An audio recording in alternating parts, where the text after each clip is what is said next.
Pemirsa, kita bertemu kembali di acara Politik dan Hukum.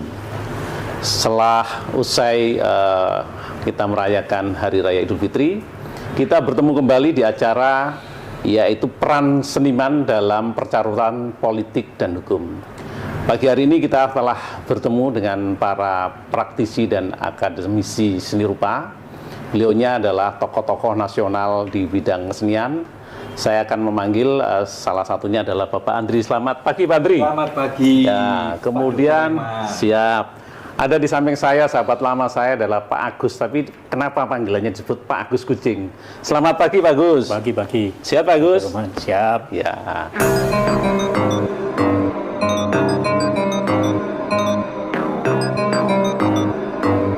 Pemirsa, kenapa kami mengundang para tokoh ahli seni rupa yang saat ini di tengah-tengah kita, karena kita lihat bahwa posisi hukum, posisi politik hukum, percaturan peran seniman itu tidak ada tempat dalam percaturan politik kita.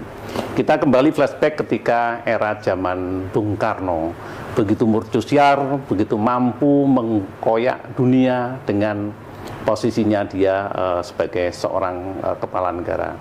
Saya ingin menyapanya Pak Andri. Pak Andri, terkait persoalan-persoalan yang tadi itu diceritakan, bahkan Bung Karno dulu telah menghibahkan, menjual mobilnya untuk sebuah patung selamat datang ya Pak Andri. Ya. Itu seperti apa secara filosofis Pak Andri? Nah, gini, bahwa Soekarno dulu begitu merdeka, Ya. itu dia menunjukkan di dunia bahwa Indonesia merdeka meskipun baru embrio atau paling tidak baru lahir. Ya, negara baru ya. Negara baru. Ya. Tapi dia menunjukkan di mata dunia, aku iso membangun, ya, bisa membangun mercusuar.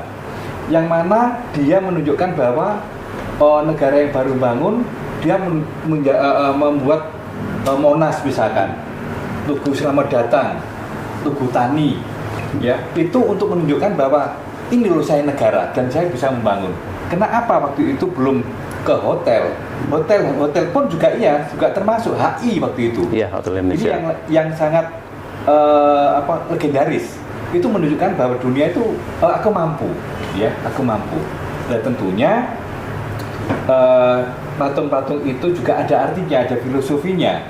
Kenapa patung Tani, kenapa patung Selamat Datang, ya toh? Patung-patung yang nasional, yang monumental, itu ada filosofinya semua. Sebenarnya posisi berkesenian ya, artinya jiwa seni Bung Karno ini tidak hanya masuk ke dalam ranah estetik, tapi ranah berpolitik juga dipakai. Apa peran seni dalam kehidupan politik Bung Karno yang Bapak bisa lihat itu? Ya otomatis seni itu juga berpolitik, politik itu juga berkesenian, kan gitu ya. Tapi kalau orang politikus tidak mengerti kesenian, tidak mengerti bisa memainkan politiknya dengan seni, itu banyak gampang dibaca oleh lawan politiknya. Tapi beda dengan Soekarno dulu, dia punya jiwa seni yang bisa memainkan politiknya. Sampai-sampai Jepang, Belanda terkecoh dengan diplomasi dia, karena dia bikin untuk memainkan diplomasi itu dengan seninya dia, kan begitu. Pak Andri, sebenarnya seni itu seperti apa sih sebenarnya? Ya, seni itu bisa luas ya, bisa kemana-mana. Saya contohkan, ini tadi ngomong masalah seni, hukum, dan politik, ya. Nah, satu contoh, ini Iwan Fals misalkan, pada waktu Orde Baru, dia menciptakan lagu Umar Bakri, dan waktu itu memang betul-betul ngenes. Ibu saya, orang tua saya adalah guru. Itu gajinya cuman sampai tanggal 10, setelah itu utang. Iya, ya? Sekarang guru sekarang pakai Mercy, Pak. Nah, beda ya, setelah ada pendobrakan daripada Iwan Fals menyuarakan bahwa ini adalah guru itu harus dasar, mendasari orang-orang pandai, mendasari orang-orang jenius untuk menjadikan negara itu makmur, menjadikan negara itu bagus. Perhatikan, si Iwan Fals kan ngomong seperti itu. Iwan Fals mosok gawe sepeda sampai jumping kan seperti itu kan gitu. Betul. Terus juga banyak sekali seniman-seniman yang andil dalam percaturan politik. Misalkan si Joko Petik menggambarkan atau melukiskan si ngoyak celeng. Itu luar biasa, sindiran politik itu. sindiran politik itu semacam digambarkan babi itu, celeng itu dioyak oleh masyarakat, ternyata babi itu isinya itu banyak sekali koruptor-koruptor, Iya. pendobrak. Termasuk yang dari Surabaya itu ya, melok. Ya itu si Cak Durasim. Cak Durasim. Cak Durasim itu sampai Belanda atau Jepang tuh keki dengan sendiriannya Cak Durasim. Begupon omai doro, melok nipon tambah soro. Itu aja sudah gak karu-karuan. Politik itu, politik. Yang namanya Jepang. Iya, itu iya. sampai beruber si Cak Durasim Iya, itu. iya. Hanya parian semacam itu. Parian. Nah, ini politik juga. Politik. Ya, Betul. seperti itu mungkin bapak-bapak kita dulu, mbak-mbak kita dulu nggak sadar. Iya. Dia membuat mural merdeka atau mati atau freedom dengan gambarnya tangan ada rantainya. Ada rantai. Itu adalah karya-karya seni rupa. Untuk apa? Untuk mendobrak apa namanya penindasan penjajahan waktu Ya, itu. kalau Pak Agus melihatnya melalui seni menunjukkan sebuah perlawanan dan perjuangan itu efektif nggak? Kalau sejarah sih, ya tentu itu salah satu yang membuat efektif ya. Jadi seni kan bisa menjadi sebuah refleksi ketika dulu bukan hanya melalui senjata, tapi kan melalui kata-kata gitu ya, merdeka atau mati dan lain-lainnya seperti apa yang diceritakan tadi katanya Cak Durasim. Jadi sebenarnya ya seni pada masa perjuangan, pada masa Orde Baru, ya kan. Nah, dia punya peran juga di dalam mengubah tatanan kehidupan sebuah negara gitu. Demokrasi ya, termasuk. Demokrasi. Ya. Jadi kan itu bagian dari demokratisasi. Sebenarnya peran seni, orang mengatakan seni untuk seni. Satu sisi orang mengatakan loh, kalau sudah berkesenian ya harus seni murni. Sementara di sisi lain orang mengatakan ya seni itu ya bisa seni terap dan sebagainya lah. Pak Andri melihatnya seperti apa? Nah itu kan itu masuk di ranah seni rupa misalkan. Padahal seni itu adalah global ya, seni keseluruhan. Jadi kalau seni, untuk seni itu otomatis seni yang idealis untuk si seniman sendiri misalkan begitu. Tapi kalau seni terap, seni yang bisa diulang, bisa untuk masyarakat bisa menggunakan. Dan harganya pun kalau ini ngomong harga, yaitu otomatis harga yang bisa terjangkau. Iya. Misalkan saya membuat murni daripada cangkir misalkan. Cangkir itu bisa kita bentuk yang sedemikian rupa, Estetis misalnya. ya, estetikanya, dan satu-satunya, dan itu seni murni. Tapi kalau kalau ciptaan saya ini kita produksi massal, itu sudah beda lagi, sudah bukan ke sana. Ya, siap. Padahal kembali lagi, seni adalah untuk media sebetulnya, untuk media berpolitik, media sosialisasi tentang apapun, tentang kesehatan, tentang Berarti sarana ya, seni itu untuk sarana ya. sebetulnya, sarana. Iya, baik, kalau saya ingin melihat bahwa Pak Agus ini banyak melalang buana di Eropa bahkan di Asia. Sebenarnya percaturan dunia seni di Eropa dan di Asia seperti apa ya Pak Agus yang selama ini? Ya, ini kalau pengalaman ya. Ya. Jadi kalau pengalaman kan, pengalaman seperti kemarin di Perancis itu kan, seni sebenarnya itu bagian dari kepentingan untuk masyarakatnya. Jadi ketika itu waktu itu saya kan residensi di museum selama 3 tahun kan. Jadi bolak-balik Surabaya, Perancis. Museum apa itu namanya? Itu Museum de Rouen. The Wrong. Ya, itu museum natural. Jadi yang berisi tentang binatang, hewan dan arkeologi, etnografi juga. Nah, tapi kan ketika itu menariknya begini. Ketika itu ada pertukaran budaya. Nah, kompetisi dan salah satunya dipilih 5. Jadi 5 itu salah satunya saya untuk dikirim di berbagai daerah di Perancis. Nah, saya kebetulan di Rouen, salah satu kota tertua di Perancis. Itu pertukarannya adalah bagaimana museum itu mau membuka yang namanya ruang Asia. Ruang Asia. Ya, ruang Asia. Asia Room. Nah, ruang Asia itu sebenarnya kepentingannya adalah dibuka untuk masyarakat mereka, untuk generasi mereka, generasi muda, supaya nanti ketika mereka datang ke museum itu dan melihat koleksi Asia, mereka akan tertarik dan mereka akan traveling berkunjung ke tempat-tempat itu. Jadi museum itu sebagai pintu, mewakili ya. ya pintu masuknya ilmu pengetahuan. Diorama. Ya, jadi seni ya karena di situ kan proyeknya adalah bagaimana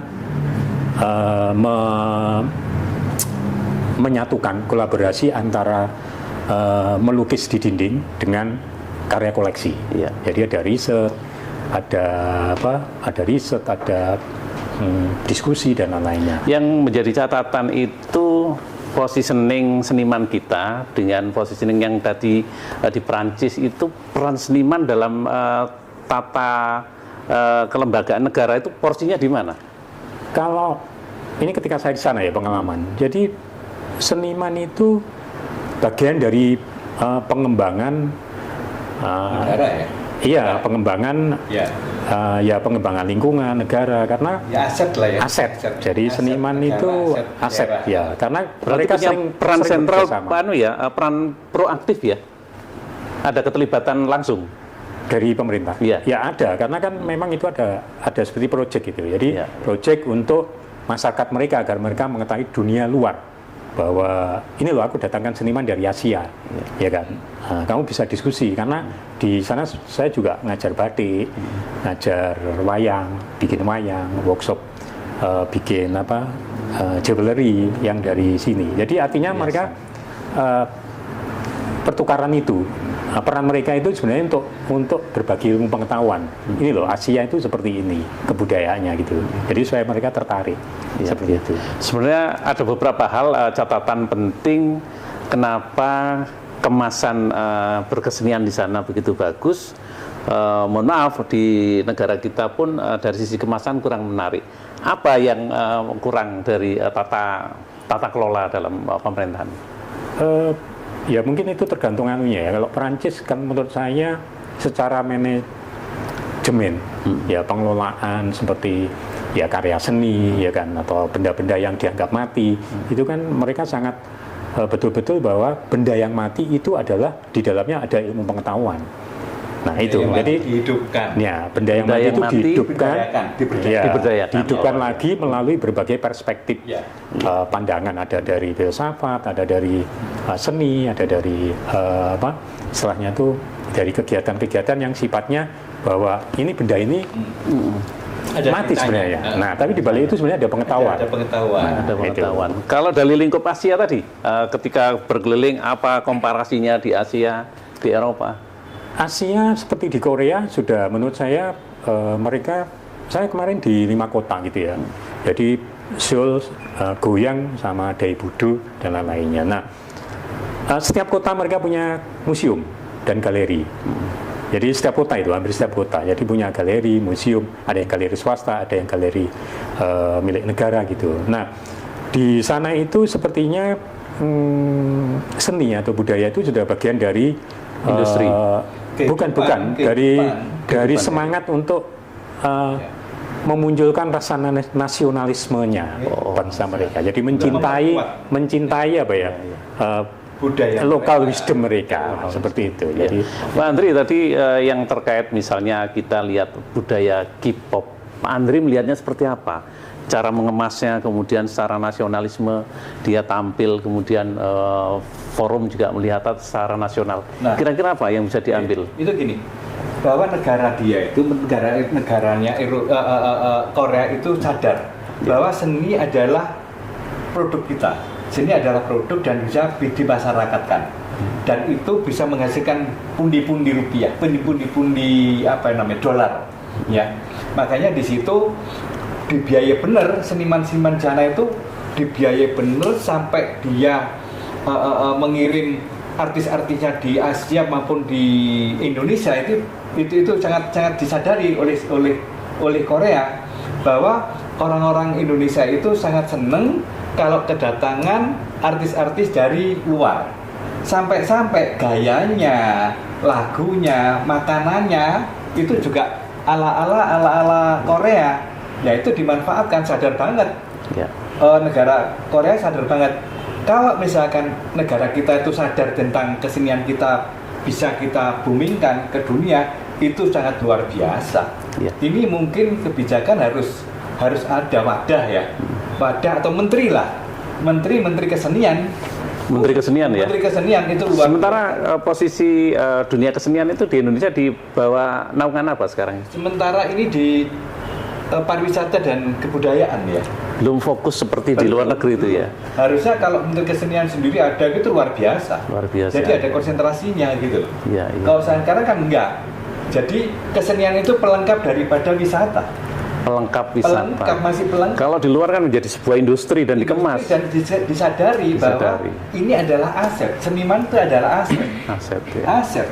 Untuk keperluan apa saja. Iya. Untuk keperluan politik, untuk keperluan industri, untuk keperluan pertanian, kesehatan, itu tentang seni. Iya, holistik ya, Iya. menyeluruh ya. Tentang apapun. Iya, iya. Apapun sudah. Kalau Pak Agus melihatnya posisi, mohon maaf, kalau kita bisa melihat komparasi ya, seniman kita dengan di Eropa dan di Asia, posisi kita itu seperti apa? Kalau melihat ini kan karakter buildingnya berbeda. Apa yang bisa dikritisi Pak Agus? Ya, kalau saya lihat itu yang paling utama adalah profesionalitas. Profesionalitas. Ya, jadi ya. profesionalitas. Jadi ya mereka memang profesional. Mereka bisa mengelola diri mereka dan mereka bisa mengelola karya-karya mereka. Karya. Ya, jadi Betul. bagaimana cara mengelola gitu, bagaimana cara istilahnya itu mengapresiasikan, memamerkan dan lain-lainnya. Nah, Iya. mungkin menurut saya ya itu salah satu sih. Jadi manajerialnya ya. manajerialnya itu profesional lah, mereka Profesional ya. ya. Profesional itu kadangkala banyak teman mengartikan terjebak dalam istilah saya idealis. Saya tidak idealis. Pak Agus memandangnya seperti apa kalau ada pandangan itu? Oh ini idealis, ini nggak idealis. Apa yang harus disampaikan? Tentang karya. Ya, tentang Ya, karya. kalau ya itu tadi, maksudnya kan gini, ketika kita berbicara profesional, ya kita ya sudah harus Komit ya. komit, Komit. gitu. Jadi Ya. komit. Apa yang dia lakukan ya. Jadi komit. Jadi kalau memang jalannya di situ ya memang harus bikin sesuatu yang membuat orang itu melihat hasil cetakannya itu menjadi tertarik, ya kan, nggak tahu tertarik untuk berkolaborasi, tertarik untuk membeli, tertarik untuk memamerkan kan gitu, Iya, iya. dan lain-lainnya. Nah, anehnya pemangku jabatan di bidang kesenian ini sering bukan orang yang expert, Ya. sehingga tidak optimal. Kira-kira apa ya Pak Andri yang harus Nah, itu. disampaikan? Ya mungkin manajerial ya, manajemen daripada daerah atau negara.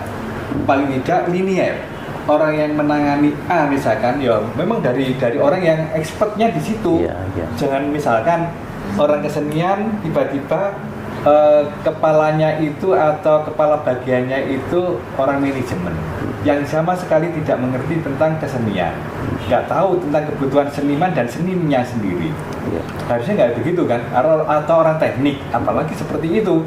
Nah itulah mungkin saya harapkan bisa menata, negara bisa menata atau daerah bisa menata linearitas daripada bidang-bidang tersebut, apapun bidangnya, Iya. harus linear.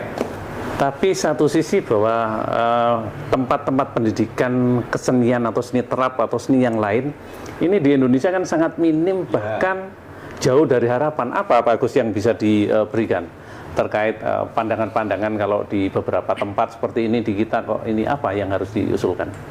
Kalau sebenarnya di Indonesia ini kan pendidikan kita ini kan menurut saya sih ya sudah lengkap, tapi ya tentu hanya beberapa yang lengkap, mungkin yang sudah berdiri lama ya itu lengkap. Tapi kan memang kemajuan seni di era sekarang ya milenial ini kan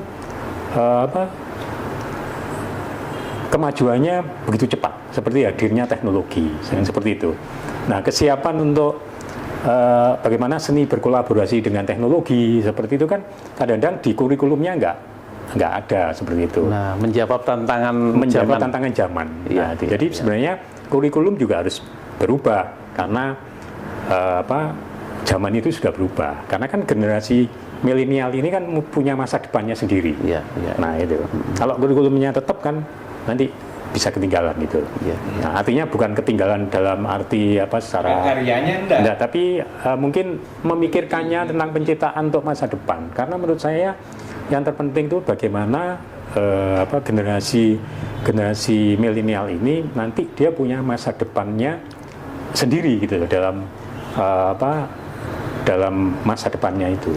Pak Andri, semangat Soekarnoisme dalam berkesenian ini saat ini saya belum melihat. Kira-kira apa jawaban Bapak untuk ke depan ini? Saya kira tetap seniman adalah aset negara. Aset negara. Kalau sudah sadar aset negara adalah profesionalisme itu yang harus dibangun, ya. Sehingga apapun kita berbicara masalah negara, bangsa dan politik itu lewat kesenian. Lah otomatis kita harus punya lembaga misalkan gitu ya. Bu itu lembaga kesenian yang khusus memang entah itu yang sifatnya dari vokasi atau S1 atau apapun ya. Tapi itu yang expert terhadap kesenian yang peduli terhadap negara. Karena itu adalah aset gitu. Karena aset bukan hobi, bukan hanya hobi. Nah, sedangkan banyak sekali teman-teman yang memang expertnya di seniman, di kesenian, tapi mereka tidak menyadari bahwa itu profesi. Profesi. Iya. Sebagai closing statement apa Pak Gus yang perlu disampaikan kepada publik atau ke Pak Jokowi? Pak Jokowi, bikin saja Menteri Kesenian itu. Apa silakan Pak? Itu harus ada saya kira. Kalau pengalaman ya, berdasarkan pengalaman sih menurut saya kan kekayaan alam kita kan sangat luar biasa gitu. Jadi kekayaan alam itu artinya ya apapun, ada benda-benda yang sifatnya peninggalan masa lalu ya kan, ada yang pengembangan untuk masa depan dan lain-lainnya. Nah menurut saya memang bagaimana bahwa seni yaitu dan budaya itu bisa memberikan istilahnya itu memberikan satu nilai-nilai kesejahteraan bagi masyarakat juga para senimannya gitu. Artinya begini, memberikan satu kesejahteraan itu ya seni sebenarnya bisa bukan menghidupi Pak, tapi mengembangkan sesuatu gitu. Jadi mengembangkan sesuatu atau memecahkan sebuah masalah. Ya kan, persoalan sosial gitu, persoalan nasionalisme kan gitu ya. Betul. Dan lain-lainnya. Jadi itu sih. Jadi bisa memberikan satu pemecahan masalah itu. Jadi bukan hanya sekedar memamerkan dan lain-lainnya, tapi ya harus ada juga yang gitu. Seni dan budaya. Iya, memang begini Pak Andri, untuk sebagai closing statement-nya Pak Andri, saya melihat bahwa kami ini rindu tokoh-tokoh nasional seperti Affandi, kemudian Basuki Abdullah, kemudian Lim Keng dan seniman-seniman besar lainnya. Sementara ini kami belum melihatnya seniman mercusuar seperti yang lalu. Kira-kira apa Pak Andri yang ingin disampaikan kepada publik? Yaitu komitmen diri. Ya, komitmen diri bahwa saya bisa hidup, bisa ada sosial masyarakat dengan karya dan misi saya dari misi daripada seniman. Itu aja sudah. Kalau itu komit, saya kira itu bisa mengalahkan semuanya. Siap. Iya. Bisa mengalahkan semuanya. Makanya itu harus ada Menteri Kesenian. Iya. Dan bisa menjawab tantangan zaman. Betul. Siap. Pemirsa, demikian bincang-bincang santai tapi serius terkait peran seniman dalam percarutan politik dan hukum nasional. Semoga pertemuan ini bermanfaat dan sekali lagi salam juang fiat justitia ruat gulum. Terima kasih.